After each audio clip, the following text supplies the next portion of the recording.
इस्तीफे की बात है, तो जो हम लोगों को जानकारी मिली है स्वास्थ्य को लेकर के, तो इसमें हम लोग क्या बोल सकते हैं, किसी का व्यक्तिगत फैसला है और स्वास्थ्य को लेकर के है, तो क्या राजनीति के मायने निकालें इसमें।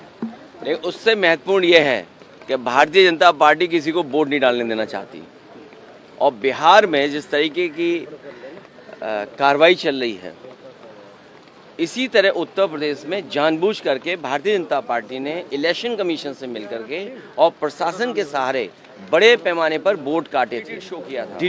और जिस समय हम लोगों ने आपत्ति की और आरोप लगाया तो उन्होंने हमें नोटिस दिया। नोटिस के जवाब में मैंने खुद समाजवादी पार्टी से सभी लोगों ने, कार्यकर्ताओं ने, नेताओं ने मिलकर के 18,000 जिन्होंने वोट डाले थे बाद में डिलीटेड कर दिया था उनका, और वो वहीं थे, जिंदा थे, लेकिन 18,000 का विद एफिडेविट इलेक्शन कमीशन को जानकारी दी, लेकिन किसी भी अधिकारी के खिलाफ कभी कोई कार्रवाई नहीं हुई। और बूथ पर भारतीय जनता पार्टी के लोग पता नहीं कौन सी मशीन रखते हैं कि अगर आपको वोटर आईडी चाहिए जो आपका इलेक्शन कमीशन बनाता है वो 5 मिनट बना देते हैं, आधार कार्ड चाहिए जिसको वो 5 मिनट बना देते हैं।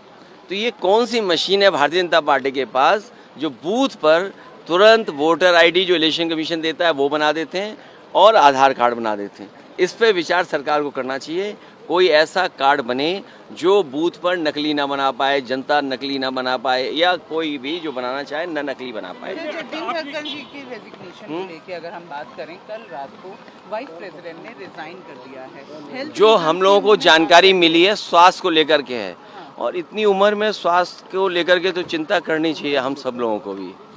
इतना जब उम्र हो जाती है तो कई बार स्वास्थ्य को लेकर के चिंता करनी चाहिए। 18,000 का आपने आंकड़ा दिया, क्या सिर्फ एक विधानसभा क्षेत्र का? नहीं, एक नहीं, पूरे उत्तर प्रदेश का 3 महीने के अंदर हम लोगों ने मेहनत करके, कार्यकर्ता नेताओं का सहारा लेकर के 18,000 वोट जिन्होंने वोट डाले थे डिलीट कर दिए गए थे, ऐसे लोगों के एफिडेविट के साथ जानकारी इलेक्शन कमीशन को दी थी। सरकार कह रही है कि 16 घंटे चर्चा करने के लिए तैयार है, पर विपक्ष नहीं मान रहा है। नहीं, हम लोग भी तैयार हैं चर्चा पर। जब प्रधानमंत्री रहेंगे, बिना प्रधान के क्या बयान दें और किसको बयान दें, क्या भूल हुई, क्या चूक हुई, क्या गलती हुई, इंटेलिजेंस फेलियर रहा, कोई एक बार नहीं हुआ। पुलवामा भी हुआ, फिर पहलगांव में हो गया।